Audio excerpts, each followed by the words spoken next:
네, 여러분 반갑습니다. 반갑습니다.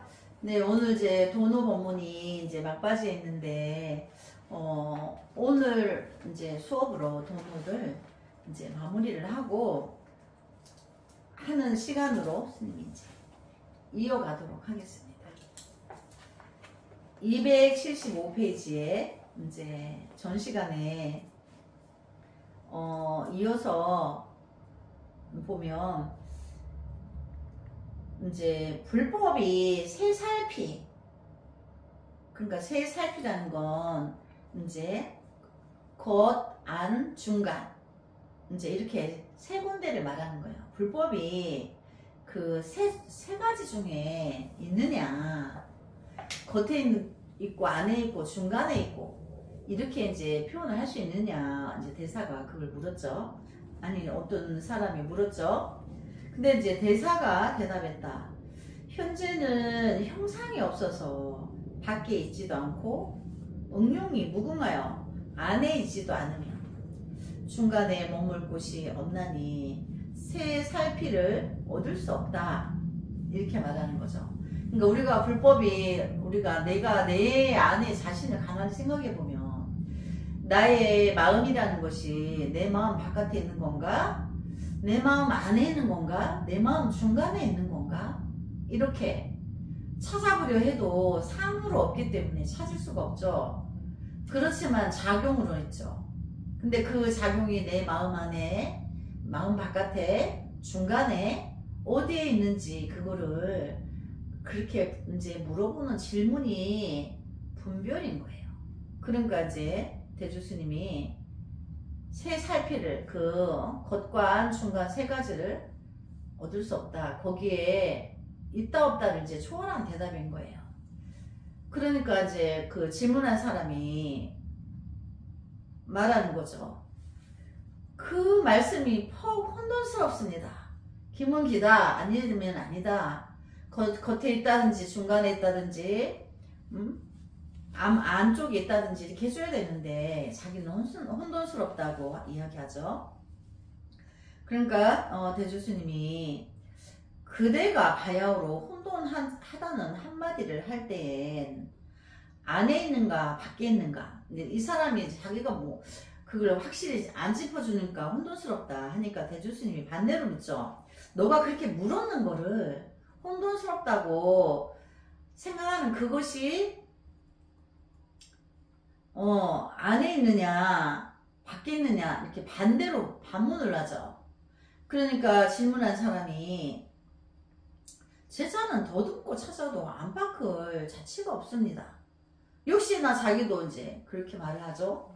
그러니까 자취가 없다면 위에서 말한 것이 혼돈치 않음을 분명히 알라.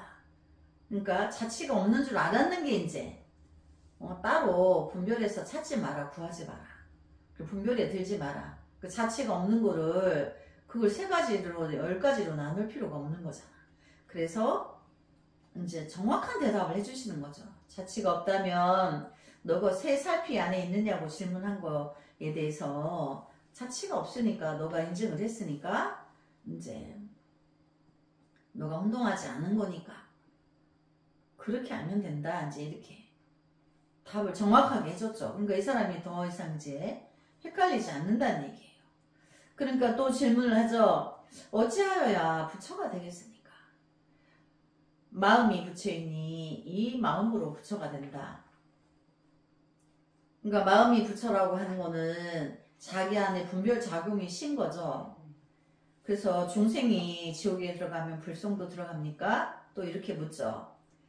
지금 바야흐로 악을 행할 때 선이 따로 있는가? 그러니까 악행이 일어날 땐 선이 따로 없죠. 그러니까 없습니다, 이렇게 대답을 하죠. 그러니까 대주스님이 중생이 지옥에 들 때에 불성도 그렇다. 지옥의 악과의 보를 받을 때 거기에는 불성이 있다 하여도 불성은 거기에 작용을 받지 않는 거예요. 벗어난 거니까. 육도를 벗어난 거니까. 그래서 대주스님은 여기서 불성도 그렇다. 그럼 온갖 중생이 모두 불성이 있다는데 어떠합니까? 그 중생이 불성이 다 있다 했는데 그건 어떠하냐? 그러니까 지옥에 불성이 안 들어온다 하니까 이렇게 질문을 하는 거죠. 그래서 대주스님이 부처의 작용을 하는 것이 불성이요. 도적이 되었을 때는 도적의 성품이요. 중생의 작용을 하면 중생의 성품이니 성품은 형상이 없는 것이나 작용에 따라 이름을 세운다. 경에 말씀하시기를 온갖 성현들은 모두가 하염없는 법에 의지하여 차별이 있다 하였다. 그러니까 이게 이제 무슨 말이냐면 우리가 공부를 하던 중에 아직 통팔식이 완전히 끊어지지 않아서 이제 도노에 못 들었어요. 그리고 또 어떤 사람은 또 도노에 들기도 해. 자기 성품을 보기도 해. 자기 불성을. 근데 그렇게 받는 사람이 불성을 보면 자기가 받다고 그게 다가 아니고 자기 참 성품을 만나면 이제 보림이라는 걸 해야 되는데 이제 수년간의 삼매와 지견을 닦아서 모든 것을 완벽하게 이해를 해야 되는 거예요. 말하자면 우리가 음식을 먹으면 소화되는 시간이 필요한 것처럼. 그래서 과거 전생으로 오면서 지었던 모든 통팔식에 의한 습관이 있죠. 그걸 우리가 습을 녹인다. 삼매와 지견을 닦아서 습을 녹인다. 이렇게 하는데 그 녹이는 과정 중에 그 또 어떤 강한 팔풍이 불어오면 거기에 또 휩쓸리는 거예요. 그럼 그렇게 이제 휩쓸려 가지고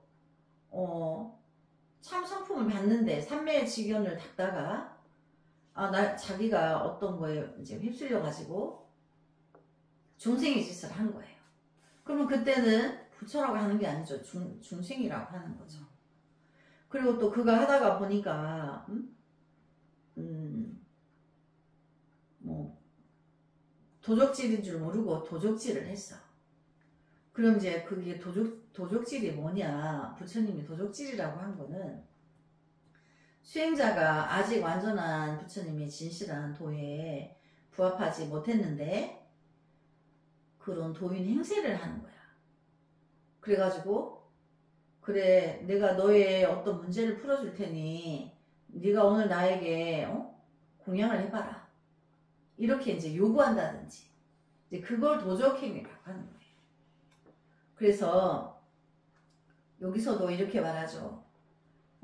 불성이 있는데 토적이 되었을 때는 그가 도적의 성품이다.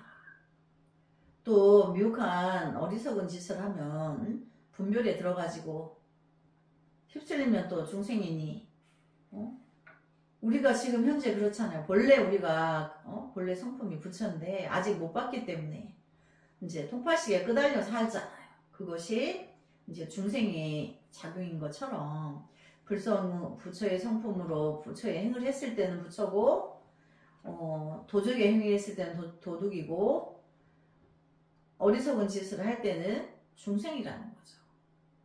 그래서 그 하는 행위에 따라 이름이 이제 달라지는 거죠. 중생이라 했다가 부처라 했다가 도적이라 했다가. 그래서 온갖 성현들이 그 차별이 있다. 그래서 그 성현들이 공부하는 중에 아직 완전한 도에 들지 못해서 하다가 이제 자칫 차별, 분별, 12분별에 들어서 자기의 불성을 그르친다. 그런 뜻이 있어요. 그래서 한 스님이 물었다. 여기서 또 묻죠. 어떤 것이 부처입니까? 주로 묻는 질문이 무엇이 부처냐? 이렇게 묻는 거죠. 대사가 대답했다. 마음을 떠나서는 부처가 없다. 그러니까 자기 안에 통팔식이 끊어져야지만 자성을 만날 수 있기 때문에 그 자성의 성품을 불성이라 하기도 하고 마음이라 하기도 하죠. 그래서 마음을 떠나서는 부처가 없다. 우리가 마음 다르고 부처 다르지 않다 했기 때문에 그러니까 그러면 어떤 것이 법신입니까? 이렇게 또 묻죠.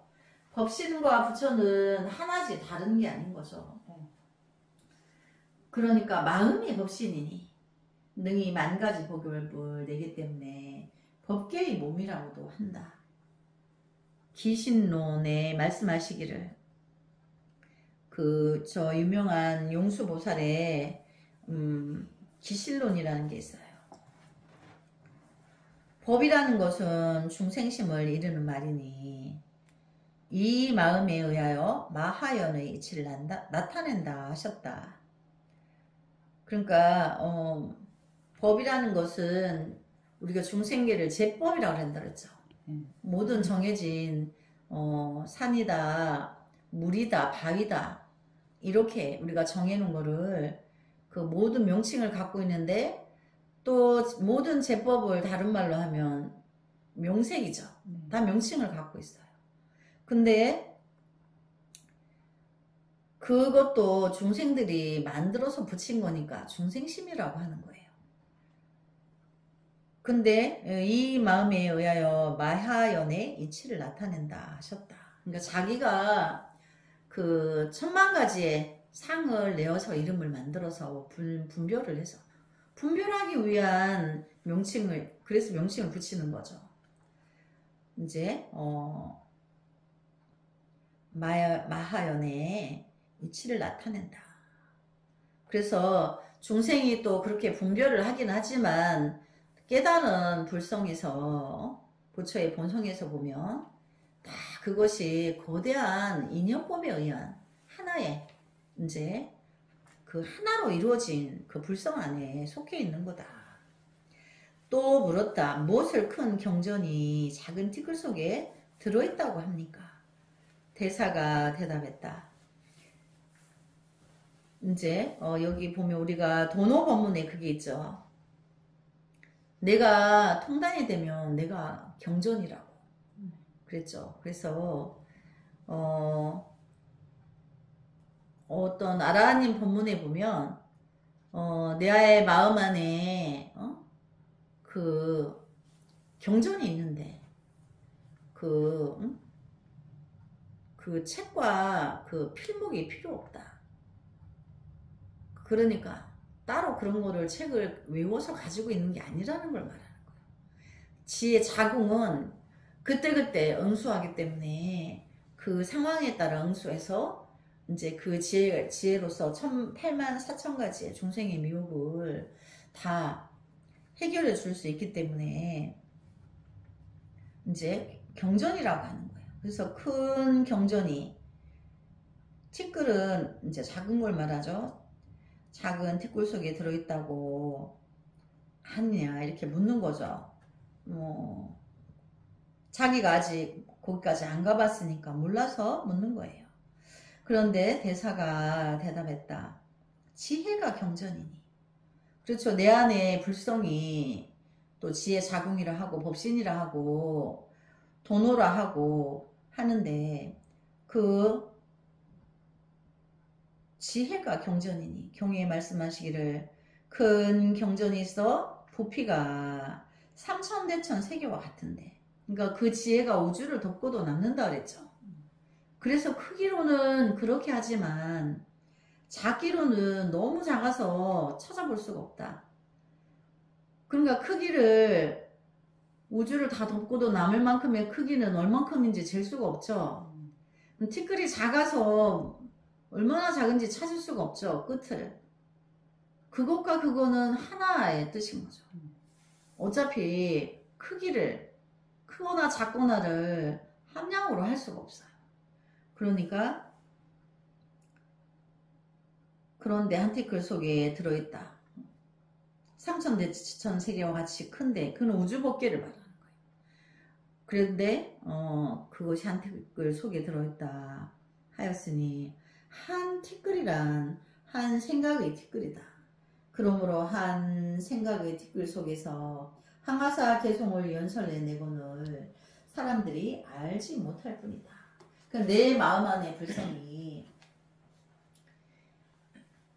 그 우주를 덮고도 중생세계의 모든 문제를 해결할 수 있는 그게 그만큼 지혜 작용이 넓고 크다는 거고, 항사묘용, 항하강에 모래알 만큼 셀 수 없는 작용이 무량무수한데, 그렇게 하더라도 그 한 티끌이라는 자기의 한 생각 속에서 그게 이루어지는 거지. 범주가. 그래서 그거는 하나의 지점에 있다라는 거를 말하기도 하는 거예요. 근데 그거를 중생들은 분별로서 크기와 작기를, 크다 작다의 분별이 떨어져 있다 보니까 그게 하나에 올려 있다는 거를 못 알아차린다는 거죠. 그래서 무엇을 큰 이치의 성이라 하며 무엇을 큰 이치의 왕이라 합니까? 몸을 큰 이치의 성이라 하며, 왜냐면 내 몸을 의지해서 마음이, 불색의 마음이 있기 때문에 마음을 큰 이치의 왕이라 한다. 경에 말씀하시기를 많이 듣는 이는 이치에 능할지언정 말엔 능하지 않다. 듣는 걸 많이 들어서 이해는 하지만 말을 들어서 언제 많이 듣는 이는 이치에 능할지언정 자기가 언어 구사하는 데는 능하지 않다. 하시니 말이란 생멸의 이치이다. 생멸은 끝없이 생각이 일어나고 멸하고 일어나고 멸하고 끝없는지 생멸 상대를 말하죠. 그게 통팔식인 거죠. 뜻은 생멸치 않고 뜻은 형상이 없는 것이어서 언어의 밖에 있다. 그 뜻이라는 것은 언어의 밖에 있다. 언어하고는 무관하다는 거죠. 마음이 큰 경전이요 마음이 큰 이치 왕인데 마음을 분명하게 알지 못하는 이는 이치에 능하다 할 수 없다. 그러니까 자기가 불성을 본 사람은 응용이 자제해. 자기 마음의 불성을 만났기 때문에. 근데 아직 못 만나고 그 언어로서 듣는 사람은 자기가 아직 거기를 이제 말로 들어서 알았지. 서울 가는 길을 여기서부터 서울 가자면 그 지나가는 동네를 다 이렇게 들어서 알지 실제는 안 가봤어. 그냥 들어서 아는 거기 때문에 그 서울을 직접 가본 사람하고 안 가본 사람하고의 이제 그 차이가 있는 거죠. 격차가. 그래서 이치에는 능하다 할 수 없다. 그 이치로서는 능할 수가 없는 거죠. 단지 말을 배우는 사람일 뿐이다. 그러니까 우리가 이제 지금 경전을 비록 이렇게 배워서 부처님의 진실한 세계에 길을 제시받지만 나중에는 이것을 버리고 내가 실제로 경험을 해서 나의 불성을 마음대로 쓴다. 이제 그런 뜻이죠. 또 물었다. 반야경에 말씀하시기를 9종류의 중생을 제도하여 모두 열반에 들게 한다 하셨고 또 말씀하시기를 실제로는 한 중생도 열반에 드니까 없다 하시니 이 두 말씀을 어떻게 회통해서 알겠습니까? 이제 경전에 그런 내용이 있어요. 근데 앞뒤 사람들이 모두 말하기를 실제로 중생을 제도하더라도 중생의 상을 취하지 않는다 하는데 항상 의심이 풀리지 않습니다. 스님께서 설명해 주십시오. 그렇죠. 항상 이 말이 있는데 글로 읽어서는 도대체 이게 무슨 뜻인지 모르겠는 거예요. 그래서 이제 해석을 해달라 이렇게 이제 여쭈는 거죠. 대사가 대답했다. 9종류의 중생이 한 몸에 부족하니 짓는 데 따라 이루어진다. 무명은 난생이요. 번뇌가 싸고 싼 것은 태생이요. 그러니까 이제 싼다는 거는 우리가 이제 양파 껍질처럼 그 업이 천만억겹이라는 거죠. 애욕의 물에 잠긴 것은 습생이요. 깜빡 사이에 번뇌를 일으킨 것은 화생이다. 깨달으면 부처이거니와 미혹하면 중생이니 보살은 다만 생각에 일어나는 마음으로 중생이라 하거니와 생각마다 마음의 본체가 공한 것을 깨달으면 중생을 제도한다 하느니라. 그러니까 모든 것을 분별하고 있는 똑똑한 학생은 중생인 거고 그런 거를 초월한 끊고 분별을 끊고 초월한 이는 중생을 제도한다. 차이가 이제 그렇게 중생을 제도하려면 부처가 돼야 되는 거죠. 그러니까 그게 통팔식이 끊어져서 쌍차 쌍조하에서 자기 불성을 만난 사람과 아직 분별에 있는 사람과 막 이제 박사학위 10개 받아가지고 있는 사람과 다르다는 거죠. 지혜로운 이는 근본 바탕 위에서 형체의 이전의 것을 제도하는데 형체의 이전의 것이 공하다면 실제로 중생을 제도할 것이 없음을 알 수 있다. 그러니까 이제 만중생을 제도한다 하나 실제로 제도한 중생이 없다. 이 말은 우리가 통팔식이 중생이라 하는데 사실은 통팔식이 본체가 없죠. 주인이 없어. 그냥 인연따라 내가 뭐 지나가는 새를 봤으면 새를 본 거고 또 바람이 불면 바람이 분다는 거기에 또 상이 바로바로 그때그때 찰나찰나 매번 이렇게 일어났다 사라졌다 하기 때문에 사실은 본체가 없는데 그것이 연계성을 갖다가 보니까 자기 병이 점점 커져서 치유가 안 돼가지고 그 통파식을 끊지 못하여서 전도 망상이 왕왕해져 가지고 큰 고통의 나락으로 스스로 빠지게 되죠. 그래서 그 통단이 되지 않은 거에서 오는 병을 우리가 이제 중생의 병이라는데 그거를 끊기 전에는 중생이 있는 거예요. 끊고 나면 없는 거지만.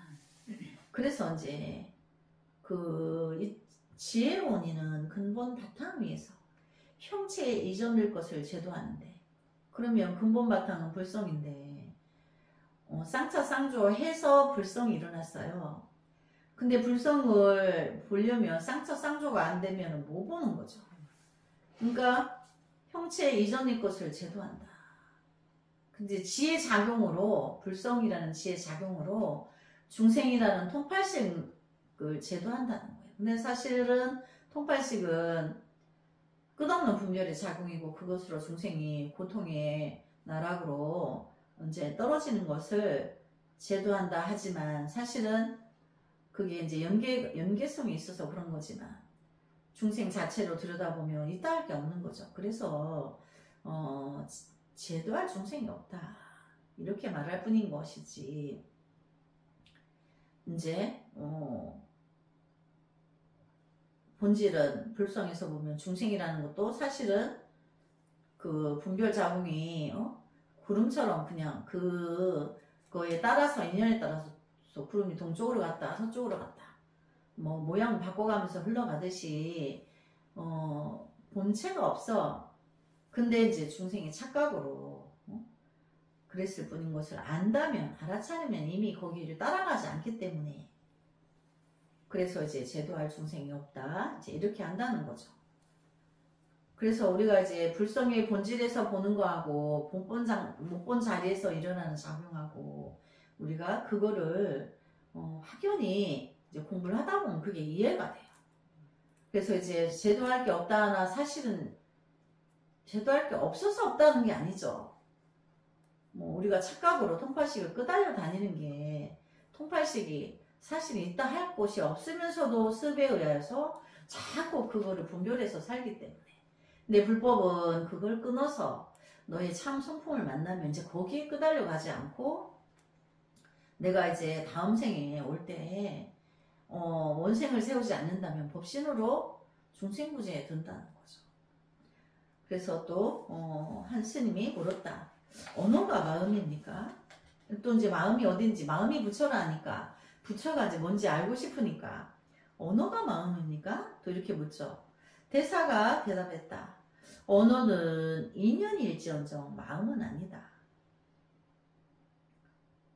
인연을 떠나서는 무엇이 마음입니까? 언어를 떠나서는 마음이 없다. 그럼 언어를 떠나서 마음이 없다면 무엇이 마음입니까? 또 이렇게 반문하죠. 그래서 대주스님이 마음은 형상이 없다. 그러니까 지혜 작용, 불성은 형상이 없다는 걸 말하는 거죠. 그러니까 대주스님이 말하는 여기서 마음은 한 마음을 말하는 거죠.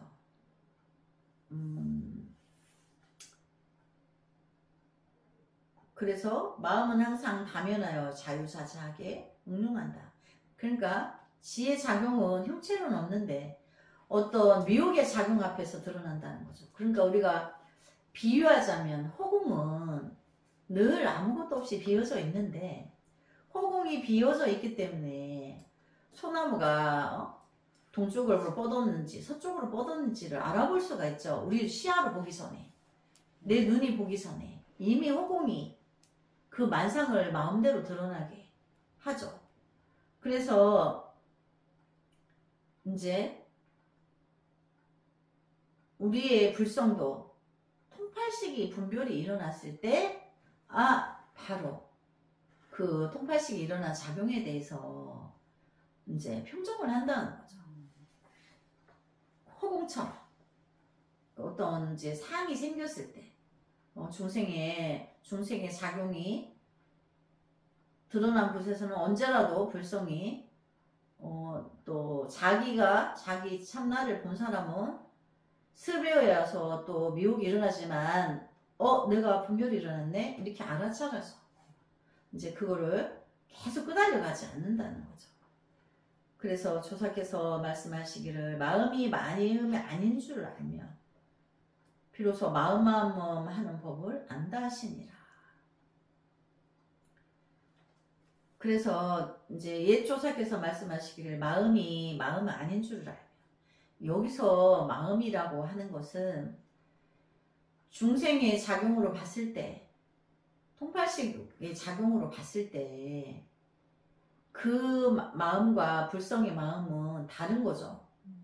그러니까 마음은 여기서 마음이 아닌 줄 알아라. 그러니까 너가 생각하는 그 마음, 우리가 보통 자기 생각을 내 마음이야 그러죠. 그거는 이제 속가에서 말하는 마음은 통팔식인 거죠. 분별의 작용. 근데 이제 경전에서 마음이 부처다는 그 마음과는 다르다는 거예요. 그래서 너의 그 생멸 상대가 불성이 부처에서 말하는 마음이라는 게 그 불성과 다르다. 그걸 알면 이제 비로소 마음하는 마음법을 안다. 그러니까 불성에서 말하는 마음은, 불성의 마음은 처음부터 끝까지 지혜 작용이 일어난 거지 통팔식의 작용이 일어난 게 아니죠. 이제 그걸 말합니다. 40번에 이제 한 스님이 물었다. 어떤 것이 정과 해를 함께 배우는 것입니까? 대사가 대답했다. 정은 해의 본체요. 그러니까 정은 우리가 또 다른 말로 하면 지라고 하는데, 통팔식이 끊어진 거, 통단이 돼요. 그럼 일단 그 분별이 신 거죠. 그래서 쉬는 찰나에 지혜 작용이 일어난다 그랬죠. 쌍차 쌍조.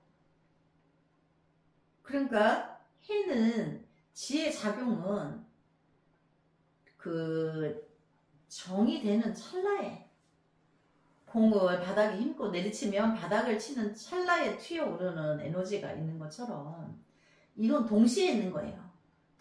분별로서 정이 됨으로 해서 정 다음에 해가 일어나는 게 아니고, 정과 해가 동시에 통단이 되기만 하면 동시에 완전한 통단이 되는 찰나에 바로 지혜작용이 일어난다는 거죠. 그게 함께 있지 따로따로가 아닌 거를 우리가 쌍차라고 쌍조를 한다는 거죠. 그래서 어떤 것이 정과 해를 함께 배우는 것입니까? 대사가 대답했다. 정은 해의 본체요. 정이 있음으로써 지혜 작용이 일어났기 때문에 본체라고 하는 거죠. 해는 정의 작용이니 그 본체의 작용인 거죠. 해가 지혜를 말하는 거죠. 정에서 해가 일어나고 해에서 정으로 돌아간다. 그러니까 지혜 작용은, 작용이 일어나되 지혜 작용은 그 생멸 상대가 아닌 거예요. 통팔식이 아닌 거예요. 그래서 늘 고요해져 있는 상태에서 그 지혜가 발현되지. 우리가 통팔식의 작용이 왕왕할 때는 시끄럽죠.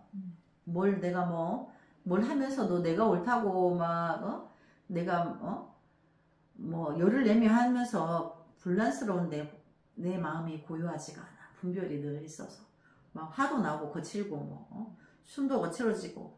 근데 이제 지혜장움이 일어난 데서 중생의 미혹을 바로주고 그 치유를 시켜줄 때는 늘 고요하다는 거예요. 그래서 떠들거나 시끄럽거나 뭐 이러지 않다는 거죠. 늘 거룩하고 늘 고요하고 그런 상태에서 옳고 그름의 그 진리를 전한다는 거죠. 그래서 해에서 정으로 돌아간다. 그러니까 늘 고요해져 있다는 걸 말하는 거예요. 중생의 어리석은 불같은 중생의 미혹을 평정할 때도 늘 고요해서 한다. 통팔식이 왕왕할 때 뭐 너 죽고 나 살자 막 이렇게 막 거품 물고 이렇게 보는 사람도 불안하게 평정하는 게 아니고 이제 부처님의 지혜 작용은 고요하고 고요한 데서 그의 미혹을 조복을 받고 그가 진실로 가슴이 뜨거워져서 업이 녹으면서 눈물이 나게 되죠. 근데 거기서 업이 녹아서 눈물이 나는데 거룩하기만 하지 거칠 말이 나올 수가 없죠. 그래서 마치 물과 물결이 한 몸인 것 같아서 앞뒤가 없는 것을 정과 해를 함께 배우는 것이라 한다. 그렇지만 꼭 정이 이제 개정해야 하는데 그걸 삼학이라고 해요. 계율 우리 10계가 있죠. 그 10계는 모든 계율의 근본인데 그 계율을 지키는 데서 우리가 말이 없어지고 겸손해지고 행동이 막행을 안 한다는 거예요. 그 또 보면 막행 아무거나 막 먹고 이렇게 안 한다는 거죠. 그래서 출가한 사람들은 말끝을 따르지만 말라. 그러니까 언어에만 속을 수 있다. 언어와 문자에 다니고 멈추고 앉고 누움 그대로가 그대의 성품의 작용이니라. 그러니까 이걸 행주좌활한데 행 걸어 다니거나 앉았거나 누웠거나 또 주는 서 있을 때나 그래서 그 자체가 내가 불성인 거예요. 분별만 쉰다면 고요해져만 있다면 그래서 그대로 너가 부처의 자궁이다. 그것이 불성의 성품이다. 어느 부친들 도와 상응하지 않으랴. 내가 분별만 씌워져 있다면 정에 들어있다면 모든 것이 도 아닌 게 없다. 그 뜻인 거죠. 우선 그대 스스로가 일쉬에 쉬기만 하라. 그냥 제발 쉬란 말이죠. 분별을. 그렇게 쉬운데 이렇게 쉬운데 이 한마디를 쉬어야 되는 이거를 84,000가지로 서머문 부처님이 이제 열거해 놓으신 거죠. 만일 바깥 경계의 바람을 따르지 않으며 성품은 물이 항상 스스로 맑으리라. 무사안녕하리라. 그래서 절대로 이제 내가 자기의 성품을 보면 따르는 게 무건이에요. 유구무원 그렇죠. 말이 필요 없어요. 근데 이제 늘 분별에 들면 이제 내가 맨날 뭐 판검사가 되는 거죠. 이제. 그래서 이제 제발 그 분별하는 그것만 쉬면 무사안녕하리라. 그냥 너무 쉽고 쉬운 거예요. 이제 이렇게 해서 우리가 오늘 도노입도 요문론의 이제 그 책을 정말 너무나 이제 원대한 이 거룩한 그 책을 한 권을 다 공부를 했는데 우리 대선정 보살님 참 너무나 복이 많으시고 참 훌륭하고 이제 앞으로 스님이 너무나 기대되는 그 개심종 개심사에 기대되는 대보살의 그 품성을 지니고 있어서 이제 앞으로의 공부에도 스님 기대가 더 큽니다. 자, 오늘 이제 도노 마지막 법문 이렇게 하고 다음 시간에는 도노 공부를 총 망라할 수 있는 선생님이 이제 그 본문 하나를 이제 수업을 하고 이제 도노에 이제 공부를 마치고 그래서 6조 단경을 들어가기로 하겠습니다. 성불하지 않겠습니다. 성불하지 않겠습니다.